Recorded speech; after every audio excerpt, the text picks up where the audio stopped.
Assalamualaikum warahmatullahi wabarakatuh. Kepada yang terhormat Ibu Linda Handayani selaku dosen pengampu di mata kuliah Bahasa Indonesia ini. Perkenankan saya Banu Mayamin dari kelompok 6 SBM ITB ingin mempresentasikan sebuah karya tulis ilmiah yang berjudul Efektivitas Kuesioner Munsing dalam mendeteksi kondisi emosional mahasiswa ITB. Layaknya sebuah penelitian, tentu kami memiliki dasar-dasar yang melatar belakangi penelitian kami.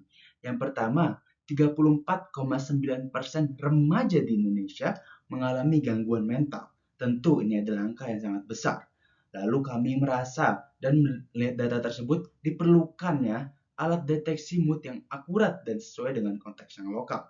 Lalu telah banyak alat ukur mood yang populer seperti MFQ dan Brooms seperti dari Prancis dan Brunei Darussalam, namun belum divalidasi secara sosial dan budaya di Indonesia itu sendiri. Alhasil kami mengembangkan Moodsing Diffuser sebagai kuesioner lokal untuk remaja Indonesia. Lalu kami menyusun sebuah rumusan dan tujuan penelitian agar penelitian kami terarah ke depannya. Untuk rumusannya sendiri, bagaimana tingkat efektivitas kuesioner Moodsing sederhana dalam mendeteksi kondisi emosional mahasiswa ITB. Lalu untuk tujuannya sendiri tentu untuk menjawab rumusan masalah tersebut untuk mengetahui efektivitas kuesioner mood sederhana atau kuesioner Moodsing dalam mendeteksi kondisi emosional mahasiswa ITB. Lanjut, tentu layaknya sebuah penelitian yang terukur dan terarah, kami memvalidasi teori-teori dengan melihat penelitian terdahulu dan dari sumber yang tentu relevan dan valid. Untuk keyword pertama yaitu pada mood atau suasana hati adalah kondisi yang relatif menetap, dapat mempengaruhi cara berpikir, berperilaku, dan merespon situasi sehari-hari. Lalu adapun sendiri kami bertarget pada remaja yang merupakan kelompok usia yang sangat rentan terhadap fluktuasi mood karena pengaruh hormonal, tekanan sosial, dan perkembangan psikologis. Adapun validitas konkuren yang akan kami pakai untuk uji ke depannya yaitu adalah jenis validitas yang mengukur seberapa baik hasil instrumen baru yaitu di sini Moodsing sejalan dengan standar eksternal yaitu yang kami pakai adalah konfirmasi langsung kepada eksperimen itu sendiri atau orang yang dieksperimen pada saat itu dalam waktu yang bersamaan. Lalu yang keempat, rehabilitas internal yaitu mengacu pada konsistensi antar butir pertanyaan dalam satu skala. Jadi semakin tinggi koefisien Kronsbach alpha adalah satuan dalam mengukur rehabilitas internal ini sendiri, semakin konsisten item-item tersebut dalam mengukur konstruk yang sama. Tentu seluruh landasan teori ini telah tervalidasi dari sumber-sumber dan disitasi dengan sumber yang jelas. Lalu, kami melanjut kepada metode penelitian bagaimana kami melakukan penelitian ini dari step by step ya. Untuk dasarnya sendiri kami memiliki metode penelitian kuantitatif, deskriptif, dan eksperimen.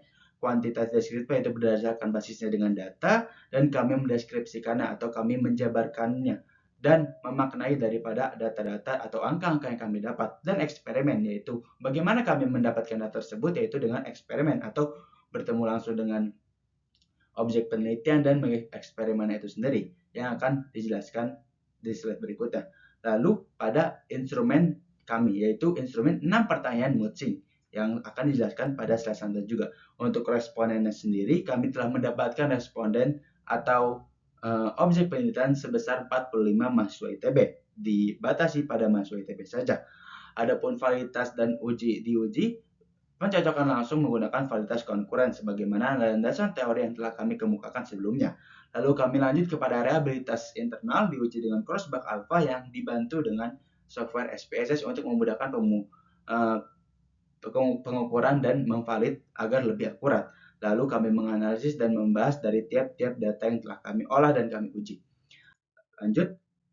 Lalu bagaimana sih mekanisme kuesioner Moodsing itu sendiri? Tentu ini menjadi pertanyaan besar karena kami menjadi instrumen utama dalam penelitian kami.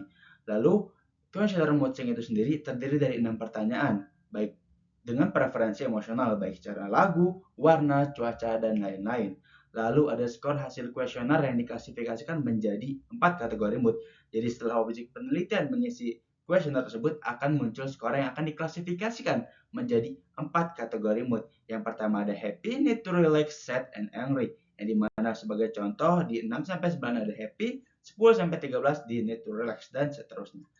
Oke, kami lanjut pada setelah kami melakukan eksperimen kepada 45 objek penelitian dari mahasiswa ITB tersebut, kami mendapatkan hasil untuk mengukur daripada efektivitas daripada kuesioner matching itu sendiri dengan uji validitas konkuren dan reliabilitas internal. Untuk validitas kesesuaian atau konkuren kami mendapatkan angka yang cukup kecil, 44,4%, yang dimana tentu ini menandakan instrumen masih moderat dan belum sangat optimal, yang dimana di sini perlu revisi dan pengembangan lanjutan.